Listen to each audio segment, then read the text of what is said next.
کچھ دن پہلے کی بات ہے، ایک نوجوان نے مجھ سے واٹس ایپ پہ رابطہ کیا اور ایک مسئلہ دریافت کیا۔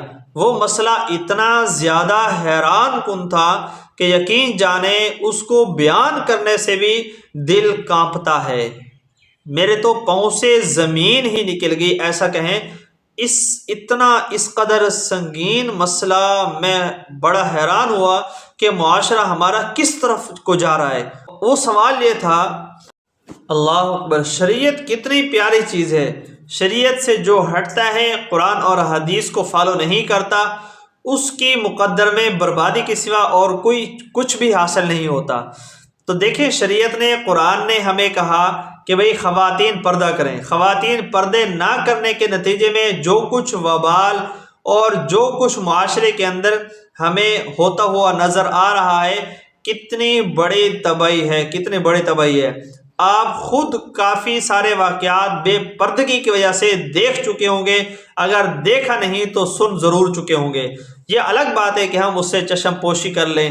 وہ سوال یہ تھا، اپنی والدہ کے ساتھ برے برے خیالات آتے ہیں۔ اب میں دیکھوں گا، اگر چاہوں گا تو اس کی اجازت سے اس کی آڈیو جو ہے نا وہ بھی ویڈیو کے اندر یہاں لگا دوں گا، لیکن وہی الفاظ میں سیم دہرا نہیں سکتا، نہیں چاہتا دہرانا۔ تو بہرحال اپنی والدہ کے ساتھ برائی کے خیالات آتے ہیں، اوئی ہوئی توبہ، الامان والحفیظ، استغفر اللہ، ہوئی ہوئی، اللہ کے بندے، معاشرہ کس طرف جا رہا ہے۔ گھر کے اندر بہنیں ہوں گی اور بھابیاں ہوں گی، چاچائی ہوں گی، اگر اکٹھا گھر ہے تو اس میں سارے رشتے، اور ہمارے ہاں تو کزنوں سے پردہ نہیں ہے۔ پھپھو کا بیٹا ہے، چاچی کا پھپھو کی بیٹی، چاچی کا بیٹا، چاچی کی بیٹا بیٹی، کچھ بھی نہیں ہے۔ خالہ کا ہے، بیٹی ہے، بیٹا، بس پردے مردے نہیں ہیں۔ ہاں، یہ تو ہمارے بھائی ہیں اور یہ ہماری بہنیں ہیں۔ تو بہت بہت بگڑا ہوا ماحول ہے۔ بھائی خدا را اس ماحول کو سمجھیں، اور یہ ماحول صرف اور صرف اللہ کے ایک حکم کو ترک کرنے کی وجہ سے جو بربادی ہمیں دیکھنے کو مل رہی ہے۔ کتنے سوشل میڈیا پہ ایسے واقعات بھی سننے کو ملتے ہیں کہ شادی شدہ ہنستا بستا گھر سوشل میڈیا کی دوستی کی وجہ سے تباہ و برباد ہو کے رہ جاتا ہے۔ یہ بے پردگی کی وجہ ہے، اور یہ سوشل میڈیا کے غلط استعمال کی وجہ ہے۔ تو اس لیے پردے کا ضرور اہتمام کریں۔ جو لوگ یہ کہتے ہیں کہ دل بس صاف ہونا چاہیے، ہم دل سے برے نہیں ہیں، دل سے گندے نہیں ہیں، اگر اللہ کو بھی تو یہ پتا تھا نا کہ بھائی یہ بندے میرے ہی بنے ہوئے ہیں، یہ دل کے صاف ہوں گے اور یہ بڑے پاک باز ہوں گے، پھر اللہ کیوں حکم دیتا پردے کا؟ تو اللہ اور اس کے رسول نے جو ہمیں کرنے کا حکم دیا، وہ بغیر چوں چرا کے، بغیر اس کی علت اور وجہ تلاش کیے، اس کو جب ہم دل سے قبول کریں گے، سینے سے لگائیں گے، جو حکم فرمایا اس میں حکمت ہمیں ضرور سمجھ آ جائے گی کہ اس میں حکمت کیا تھی۔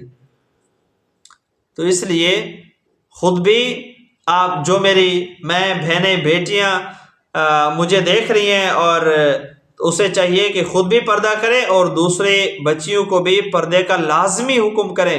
اور جو بڑی عمر کے افراد حضرات مجھے دیکھ رہے ہیں، ان سے بھی گزارش ہے کہ اپنے گھر کے اندر ضرور پردے کا خیال رکھیں۔ یہ مت سوچیں کہ بھئی میرے برادری والے، میرا بھائی ہے، وہ ناراض ہو جائے گا، اس کے اگر بیٹوں کو میں اپنے گھر میں آنے سے منع کر دوں تو وہ جو ہے نا وہ ناراض ہو جائے گا۔ بھائی راضی ہوتا ہے یا ناراض ہوتا ہے؟ جب پردہ کرنا ہے، ہاں ایک بالکل اکٹھا ماحول ہے تو اس میں بھی بہتر طریقہ یہی ہے کہ پردہ ہونا چاہیے لازمی۔ یار آپ بہت ایسے واقعات دیکھ چکے ہوں گے، دیکھا نہیں تو سن ضرور چکے ہوں گے کہ بھئی حالات نہیں ہیں، آج کل حالات نہیں ہیں۔ ہمارے ابھی کچھ عرصہ پہلے کا واقعہ ہے، میں اب کیا بتاؤں آپ کو، لوگوں کے حالات ہمارے سامنے حالات ہوتے ہیں، لوگ ہم سے کچھ جو مسائل پوچھتے ہیں، ہمیں پتہ ہوتا ہے معاشرہ کس طرف جا رہا ہے، آپ کو اس کا علم نہیں ہوتا، آپ کو دنیا کے کاموں سے فرصت نہیں ہوتی، ہمیں پتہ ہوتا ہے لوگ بیچارے کس طرح جو ہے نا وہ پس رہے ہیں دین کو چھوڑ کر۔ دیندار طبقے کی میں بات کر رہا ہوں، جو اپنے آپ کو دیندار کہتے اور دین سیکھنے سکھانے میں جو ہے نا وہ مصروف ہیں، مگن ہیں، اور گھر کے اندر کوئی پردے کا ماحول نہیں ہے، دو بھائی ہیں بس اکٹھے رہ رہے ہیں، اور ایک بھائی کے بیٹے نے دوسرے بھائی کے بیٹے کو پھنسا کے بھگا کے لے گیا، ابھی تک واپس نہیں ہے۔ خیر بہت سارے واقعات ہیں، ایک جگہ کے نہیں، ہر جگہ کے واقعات سامنے آ رہے ہیں۔ تو بہرحال پردے کو رواج دیں، تب معاشرے سے جو ہے نا وہ برائی کا خاتمہ ہوگا۔ پردہ پردہ پردہ بہت ضروری ہے۔